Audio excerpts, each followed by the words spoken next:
to our guest speaker here today, Ms. Carole Rodoni, who is standing all of 5'1" right now, 5'8" with hairspray, correct? And our own little economist, excuse me, and just, I can't say enough about this woman. If you've seen her speak, she's going to take one breath and she's not going to stop. Our own little Golden State Warrior, Ms. Carole Rodoni.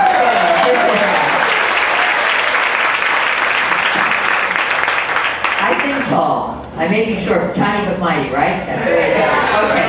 I want to start talking a little bit about the national economy. We have to do that because it's moving and going all kinds of ways in all kinds of different directions on a given day. We'll talk a little bit about Silicon Valley.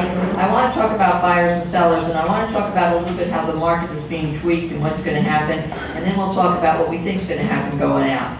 You know, the first quarter GDP came in and it was not very good. It basically was very much what was happening last year. Last year we ended the first quarter with -1.7, and then it got better, and then it got a little bit more mellow, and we ended up with about 2.5, 2.6 GDP last year. I think we're going to kind of have that same scenario because they came out and said GDP first quarter was basically about 0.8%, and then they went back and redefined it and said, no, we actually lost in the first quarter and we were negative. Now they blamed it on the close of the port in Oakland and they blamed it on the weather, but I just think people weren't spending in this first quarter. I think the second quarter is going to be a lot better. I think the third and fourth quarters will be fine, but I think again we're going to be at that 2.5, 2.6% range. They keep wanting us to get to 3% growth because they figure when we get there we've hit the mark and then we can start moving again in this economy. I don't know if that's going to happen. I think part of this is we're out of the recession, especially here. And I think what's really happening is we're having some structural changes basically in basically mature countries, not here, but also around the world. And what do I mean by that? Technology has taken away a lot of jobs. People do things faster, quicker. They do it more efficiently. We have all these robots now doing things that people used to do. We have either low-paying jobs or high-paying jobs, and the middle sort of fell out. We're basically competing globally, which means we have to have good price points. So I think at the end of the day, we're moving into what I call sort of the new economic world. And it may be that over time, we're just going to grow a little bit slower. Not a bad thing. We will basically be fine. But I think that's what we're beginning to see, and that's what we're beginning to think. Now, let's talk a little bit about some of the things that are happening in the national picture. Well, obviously, let's start to talk about interest rates, because that's important. Now, Mrs. Yellen has not raised interest rates, and I think here's all the bounces of the balls that she has to worry about.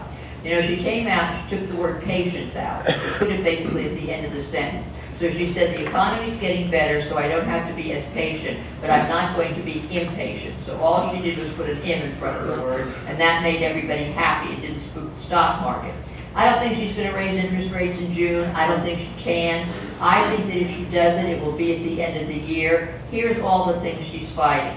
She has 4 industries that still have not come out of this recession completely: housing, manufacturing, construction, and retail. Over here, she's got industries that could care less: technology, insurance, basically, healthcare, and energy. They have more money than God, they don't care. These are the ones she has to be worried about, but she also has to be worried that if she raises interest rates too fast, too quickly, these are the ones that are going to get hurt. So 1, she better be patient. 2, when you look at what she's facing out there the global world. And Christine Lagarde, who is head of the International Bank, just asked her last week not to raise interest rates until 2016 because Europe is just coming out of their second recession. And she said if you raise interest rates over here, everybody that's putting money now back over into Europe is going to take it out and run back over here to get higher interest rates, and that's going to put Europe back in the toilet again, and we can't have that. So that was asked of her. The third thing is, you know, we have this huge debt, guys, and you know it's $18 trillion, growing at $500 million a day. So now, if you have low interest rates, like 1%, you can pay off the debt. But if she starts raising interest rates and all of a sudden we're at 5-6%, we're trying to pay a $20 trillion debt, we're not only going to be in the toilet, we won't be in existence anymore. So at the end of the day, I think all of those reasons mean she's going to be very mild and very mellow. And even more important than the timing is going to be the pace at which she raises rates. I think she has to do something by January of next year because they keep saying they're going to do it, they're going to do it, they're going to do it, and then they never do it. So I think she's got to take the hit. The world will spook. The whole world's not going to go off the edge. The stock market will go down 700 points in one day. Take a breath. Use it as a buying opportunity. and then basically everybody can get back to normal. Then I think what she's going to do is wait 6 months. I'll bet you she's going to wait a long periods of time between when she raises these rates. So if we go from 0 to 0.25%, what the hell does that mean? Absolutely nothing. So tell your buyer, sit down, oh please, just shut up. That's it. Just tell them to be quiet. They're getting free money. Get an 80-year loan if you can find one. So at the end of the day, that's what I think is going to happen. Before she gets to 5 or 6%, I will be dead. Half of you in this room will be unable to move, so don't worry. Now, that's basically interest rates. Let me talk a little bit about gold. Still don't like gold. Didn't like it last year. It was down 24%. Still waffling. If you like gold, good. May God be with you. Wear it with jewelry. Don't basically get it as an investment. I basically look at energy. Energy now, $60, $61 a barrel. I think it's coming up a little bit. We still have supply and demand in all those countries that depend on oil, and they're trying to basically slap them by keeping the price down. Probably oil will go up a little bit. Has it been good for us? Yes, it has, because it means gas is less. But what they found out was people didn't spend the gas money, they saved it. And in some states, it's really hurt them. Texas, North Dakota, South Dakota. So there's always a good and bad to everything that we do. Now let me talk a little bit about the stock market, which was at 18,000 yesterday. It fell today down about 17,009. It's been waffling there between 17,008, 18,002. I think it'll be more towards 19,000 by the end of the year. So what do I like, guys? Okay, here we go. I love Apple. Okay, Apple is a great stock. Now the reason why I like Apple is because it's one of the disruptive stocks. Because when you look at economic cycles, we had the bubble in 2000. Then you had the companies that survived, the Googles, the Facebooks, the LinkedIn, the Salesforce.coms, the Twitters, the Yahoos, etc. And they basically, for the last 10 years, have been building software and applications that make everything work faster, better, quicker, and you're all addicted to it now, and you know that because you're all walking around electrically charged. I know when they complain about electricity, they don't have to worry. We just can use ourselves, and we can generate enough electricity. We don't have to worry about it. So at the end of the day, all these companies now are in what I call the richest phase of an economic cycle, which is good for you because that's why you have the real estate market you have. It's called the disruptive phase. It's when industries come in and companies come in and they totally blow out what was, and you have a whole new pace going forward. So what has Apple done? 250 stores around the world, 100 million iPhones they've sold so far, and just the other day they come out with what? They come out with the iPhone 6, and you know anything now that they produce can only be synced from that application to the iPhone 5 or 6. So if 80% of people own a 1 to 4, it means you're all going to have to go out and buy a new iPhone in order for whatever these gadgets are that they're giving you actually will sync to the iPhone. So at the end of the day, there's one thing. Now you know that basically they also started with Apple Pay. It's now in 2,000 banks and 200,000 businesses around the world. So you know Apple Pay, where you use your thumb as the credit card, is going to take on the credit card and debit card industry, and it is going to be a big, big, big success. The other thing is the Apple Watch, and I know what you're saying. You're saying, I'm not going to buy an Apple Watch. I already have a watch. And some of you have real expensive Rolexes, etc., and all of those watches. You are going to buy an Apple Watch, and I'm going to tell you why you're going to buy that watch. That watch becomes a computer on your wrist, okay? I'm in basically an office yesterday where basically 4 agents told me their clients have those Apple Watches. They already ordered them, or some have them, and they're using them. You press the dial, it tells the time, but then everything comes up. So you can text, you can write, you can research, you can take pictures. But I gave you something in your packet that you can read later that says to you, and I'm quoting, home price is what? Ask your watch. Now listen why you're going to buy this watch. It has 2 applications on it that you're going to basically need. One is called Research Lab, which is the health application. So it tells you what to eat, what not to eat, how fast you're running, if you should run, sit down, take a breath. Basically, you're not doing the right thing. And an alarm goes off 30 minutes before you die, so you'll know you're going to get right. Now, that's one thing, and they'll keep developing that. But you've heard of Zillow and Trillia and the fact that these 2 companies merged because they couldn't make any money, and they have a new game plan. Their game plan now is to go out and get listings, as many as they can, and own territories. I don't know if you've seen it, but they are advertising on TV now to the consumer. And it's a real soft, lovely, oh, you know, home is the American dream, and the perfect family and come to Zillow, come home. And the tagline is come home to Zillow. So they want people to basically bypass us and go and list on Zillow, and then they don't want the crap at the end, which is all the processing we have to go through and all the stress. They want that listing, and then they're going to come down to the real estate community, and they're going to say, I have a listing, and I will now give it to you, but guess what? You will give us a 25% referral fee. So they're on a roll, but guess what they just did with Apple? There is now an application on the Apple Watch from Zillow, and here's what it does. You are a person driving around. You see a sign from all your wonderful companies, and on that sign is either your picture, your phone number, etc. You do not, as a client or a person, a prospective buyer, have to call that number anymore. You can put in the address on your Apple Watch, and it will give you information about that property. So you will find out the address, the number of bedrooms and baths, the price, what it's listed at, how long it's been on the market. So you have to be as competitive as your clients and as competitive as your competition. So believe me, you are going to be watching and buying those Apple Watches. The other thing that they just came out with the other day is they now have decided, Apple has always been very inclusive, basically. What they've said is you can't use our applications or develop anything unless you use our back end. Well, now they've opened the world and said you can use any back end you want, which means the applications on anything Apple is probably going to triple. So I love Apple. I love Netflix. Why? Netflix, guys, is basically taking on the cable and movie industry. Last quarter, 4.5 million new subscribers, and basically people on average watch Netflix 2 hours a day. So Netflix is wonderful. I love Target. I love Costco.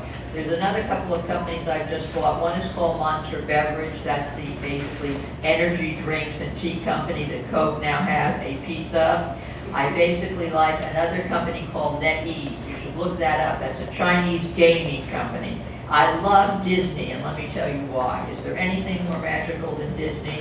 Where else do you have a company that can take one stupid little character, right, and create an empire from that, right? And now, let's just talk like a Cinderella. They have the cartoon version. They have the realistic movie now that every woman in America was crying when they went to see it with their grandchildren or children. They have all the toys, all the products. They have theme parks. They have cruise ships. They basically are building homes in neighborhoods. They have TV. They have cable. They have radio stations. They're going to be opening Disneyland in Shanghai, and this year Disneyland in LA is celebrating its 60th anniversary. Now, where else can you have a company that can take one little thing and basically create 800 things from it? Let me tell you what the newest thing is now, because I got a call the other day from the New York Times, and this woman says two things to me. One is she says to me, there's a bubble in Silicon Valley again, Carole. And she said to me, I want to talk about the overpriced San Francisco real estate market. And I said to her, well, how do you know there's a bubble there? She says, well, you're doing the same thing you did before. All these companies are overpriced. Look at Netflix, look at this company, look at that. They're all basically trying this, that, whatever. And you're done. The technology is done. She said, we've done everything that we can possibly do. I said to her, stop right there. Number one is, let's assume there's another bubble.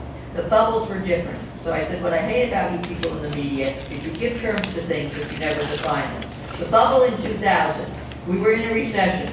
Nobody could get a job. The economy stopped. We needed the government to help us. We were basically the glut of everything. We had foreclosures at a 45, 50% rate here. Nobody wanted to buy real estate or stocks or gold or any other asset. Not us, but the whole world was in trouble. Now you fast forward to today, that's not the way it is. You have people making a lot of money here, the economy is great, we're growing here at 6-7%. People love real estate, we don't have enough of it. We can't get people basically to find something to get into fast enough because everything that's out there is basically gobbled up. People are developing again. So you can call them a bubble, but they're a different kind of bubble, and I don't like the same term. One is a bubble. Over here, I call this a highly effective economic zone. That's what we really are in. So that took care of that with her. Then she says to me, okay, but it's over. I said, no, it's not, and I know why it's not. I'm watching TV the other night, and all of a sudden, this woman comes on the screen. You know how when somebody looks odd on the screen, you know they're there, but they don't look exactly human? And she's running around the kitchen, and she's making toast, and she's setting the table, and she's slicing stuff. And all of a sudden, a gentleman comes in, who I assume was the husband, and she says, Mr. Stewart, what would you like for breakfast? And here's your calendar for the day. She was a robot on TV to the consumer, which means that they're coming down to the consumer level. You know they're in healthcare. You know they're on every assembly line, all these robots. But this one is going to walk around your house. And then at the bottom of the end of the commercial, it just listed the company name and said robotics.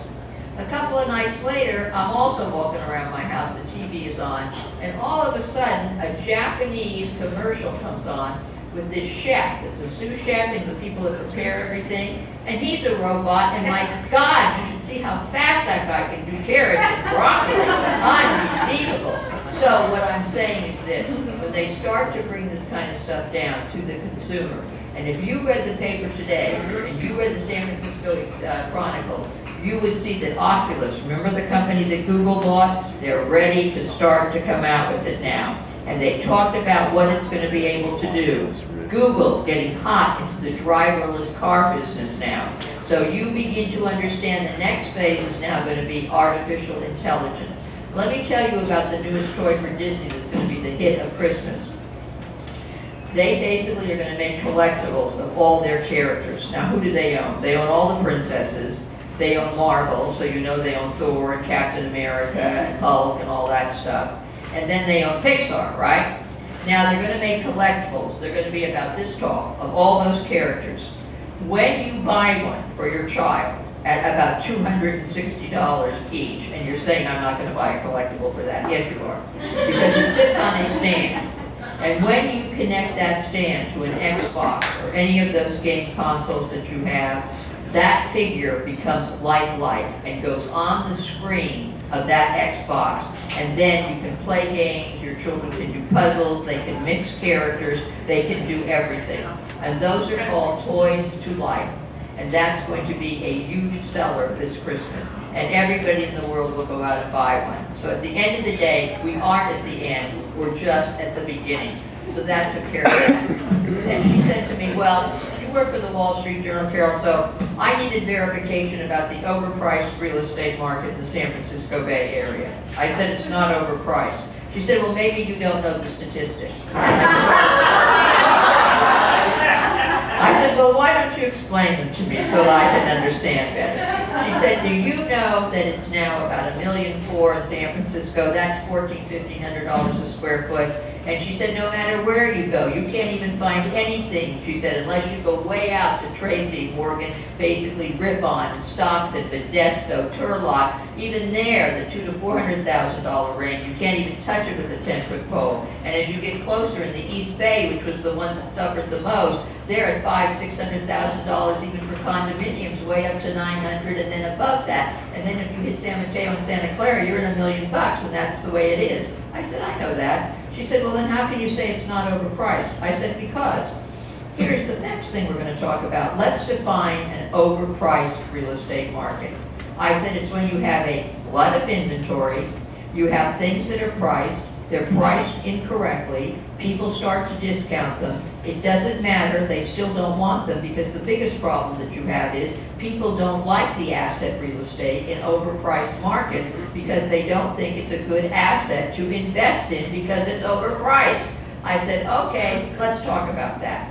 Do you think that's happening in San Francisco? No. Is it happening even at the entry levels of South San Francisco, Daly City, Cupertino, San Carlos, Redwood City, basically Palo Alto, East Palo Alto? Is it happening in San Jose? Oh, gee, let's go over here to the East Bay. Oh, gee, I don't think it's happening in Oakland, or Vallejo, or Benicia, or Fairfield, or Brentwood, or any of your areas over here too, Livermore, none of them. So then I said to her, let's go to Marin County. It's not happening in San Rafael, it's not happening in blah, blah, blah, blah, blah. And by the time I got through with her, she was kind of like speechless, okay? And I said to her, here's the deal. We have a highly valuable, correctly priced market. And you need to put those terms down because when you talk to people, you can basically back that up with statistics. Highly valuable. Okay. Let's compare San Francisco Bay Area. Who do you want to compare it to? Would you like to compare it to Detroit? How about Baltimore? Let's even take Atlanta. No, you don't. You want to compare it as an international city. This is very interesting because you said to me, but you have earthquakes there. Oh, great. I said, yeah, we do. And I said, I hope when the next one comes that where we break the line in California is right where we butt up to Nevada so we can float out to sea and be our own country. Now let me give you a statistic that maybe you don't know. I said that California is the 7th largest economy of the world if we were a country, and the San Francisco Bay Area is number 21. So in other words, if we were a country in the San Francisco Bay Area, we would be the 21st most rich, largest economy in the world. Let me give you another statistic, I said to her. If you are in the top 95 percentile, all right, of income earners, we now in San Francisco have beat New York as the highest place for incomes. The average income that you make is $453,000 a year. Now, it is true, as what these people said, that there's a tremendous affordability issue, because if you're in the bottom 5%, the median income is $25,000 a year. So I said to her, what that means is this: not everybody can afford to live every place they want. Some people need to start with an apartment, then a condominium, maybe then a house. Maybe you can't live in Palo Alto. Maybe you can't even live in East Palo Alto anymore. Maybe you have to go someplace else. But there will be places that you can go. There will be government programs that they will put in, and we will survive. Then she said to me, well, you have a traffic problem. I said to her, you in New York are trying to tell me that we have a traffic problem. I said, yes, we do. I said, okay, here's what's going to happen, guys. And this gets me into the next stock that I like. You know, Uber's not public yet. You can find it on open market if you want to try to buy some. You can't buy some, it's very hard. But you know Uber is supposedly taking on the taxi cab industry.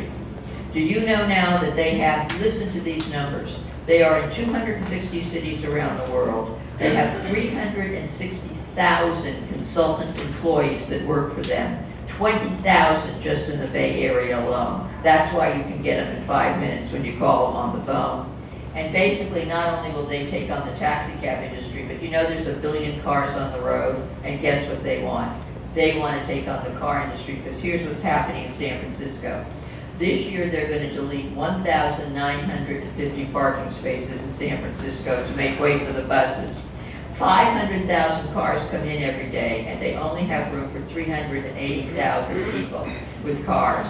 So you know where they're going. They're going to tell you eventually you can't bring a car into the city. You're going to park it, and you're going to have to take a driving thing like an Uber in and out of every major city, and that's how they're going to handle traffic. That's what they're going to start to do. And it will happen over here too. So Uber, which was valued at $50 billion, is probably going to be $70 billion this year by the time it goes public. Airbnb, you know what they're doing with the rental industry and taking it on. And in San Francisco, they're trying to fight it like crazy because there's something on the ballot that may go. They're trying to bring it down from 90 days to 50. And here's the problem that these wonderful government officials have. The consumer likes Airbnb, and therefore they want it. So all of these things are happening, and we call this the disruptive part of the economy, when things are changing and getting better and different, and whether you like it or not, it's done, and it creates great wealth. Last year, 40 companies came public in Silicon Valley to the tune of $3.5 trillion. This year, that number will probably go up to 50 or 55 companies, all of which are going to be in the trillion-dollar ranges when you get through at the end of the day.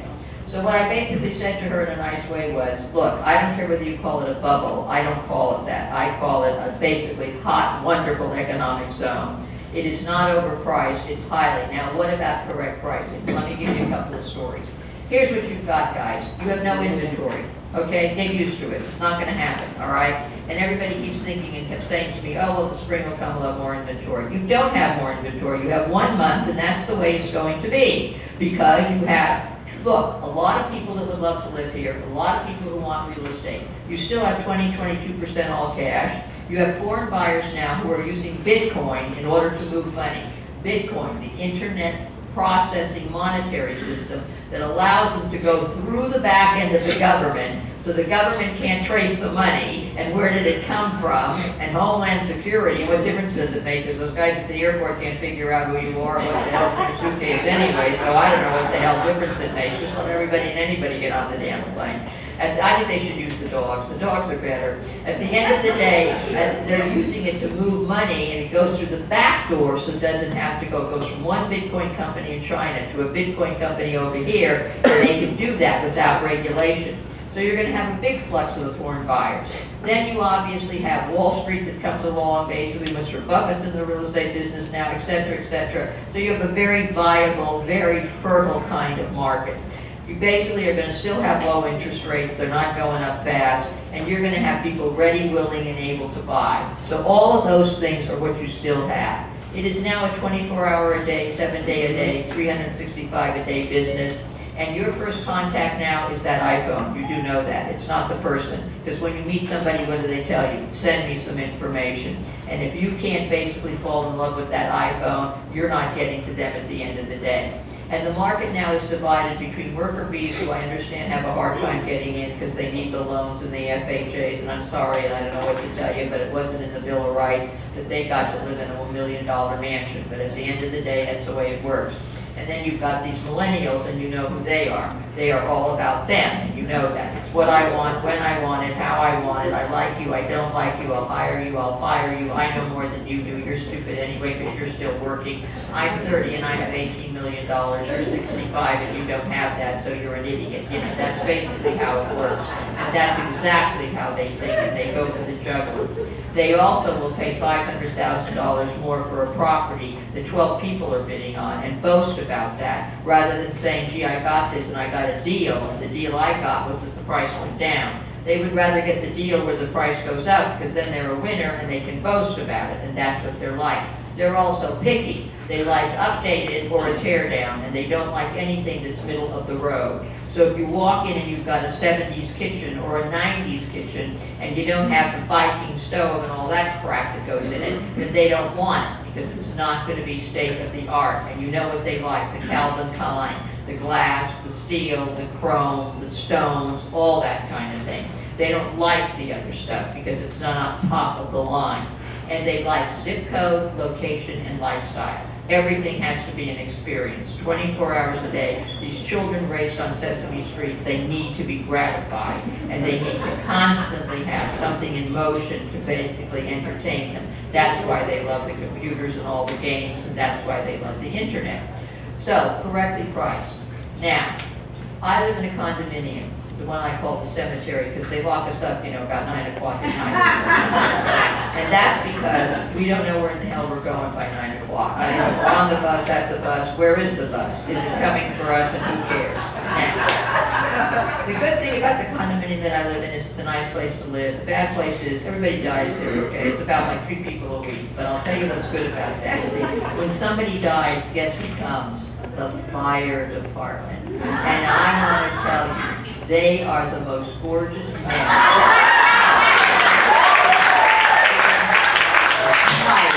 Existence of life. And I want to tell you, it is an amazing thing to me to watch these women, okay, who walk around with walkers all day. God forbid they should walk 3 feet. And they basically can't move. When those firemen come, you should see them hit those balconies, honey, and running as fast as they can to hang on to those fires. All right. So one goes up for sale, not dated at all, very dated, not good looking, along the line, facing the street, not good, goes up for $1.1 million. 4 days later, another one goes up. Everybody's thrilled, now we're at $1 million, right? Everybody feels rich. 4 days later, another one goes up. This one faces the park, much nicer, dated, updated, everything perfect.